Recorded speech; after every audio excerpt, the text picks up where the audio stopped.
Rajinikanth movie Narasimha అసలు ఈ మూవీకి సపరేట్ ఫ్యాన్ బేస్ ఉంది. ఇప్పటికీ కూడా మనం సోషల్ మీడియాలో చూస్తే దీంట్లో నీలాంబరి క్యారెక్టర్ గురించి కానీ వీటన్నిటి గురించి కూడా మీమ్స్ వస్తూనే ఉంటాయి. ఇలాంటి ఒక సూపర్ హిట్ మూవీకి సీక్వెల్ వస్తే ఎలా ఉంటుంది? ఈ మూవీకి సీక్వెల్ రాబోతుందంటూ స్వయంగా కూడా తన 75వ పుట్టినరోజు జరుపుకుంటూ కూడా రజనీకాంత్ అనౌన్స్ చేశారు. దీనికి సంబంధించి ఒక వీడియోను కూడా రిలీజ్ చేశారు. అప్పట్లో అసలు ఆడవాళ్ళందరూ కూడా గేట్లు బద్దలు కొట్టుకొని థియేటర్కి వచ్చిన సినిమా ఏదైనా ఉందంటే అది నరసింహ. సో దానికి సీక్వెల్ రాబోతుంది. అండ్ దీంట్లో రజనీకాంత్ క్యారెక్టర్తో పాటు సేమ్ వెయిటేజ్ మైలేజ్ ఉన్న క్యారెక్టర్ ఏంటంటే నీలాంబరి క్యారెక్టర్. అసలు నీలాంబరి క్యారెక్టర్కి సపరేట్ ఫ్యాన్ బేస్ ఉంటుంది. ఈ సీక్వెల్ కూడా నీలాంబరి అనే పేరుతోనే రాబోతుంది.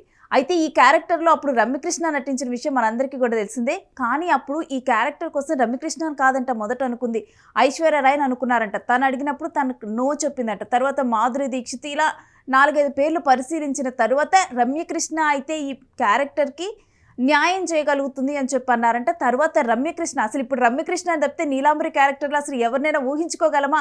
ఎస్, ఇక్కడ రమ్యకృష్ణని కూడా పొగడాల్సిందే. ఆమె ఏ క్యారెక్టర్ చూసినా కానీ, ఈవెన్ శివగామిగా అయినా కానీ రమ్యకృష్ణని తప్పితే వేరొకరిని ఊహించుకోలేము. మరి నీలాంబరి మరి నెక్స్ట్ రాబోతున్న ఈ సీక్వెల్లో కూడా రమ్యకృష్ణనే నటించనున్నారా ఏంటి, ఎవరు డైరెక్ట్ చేయనున్నారు, ఈ విషయాలన్నీ కూడా తొందరలోనే తెలియనున్నాయి.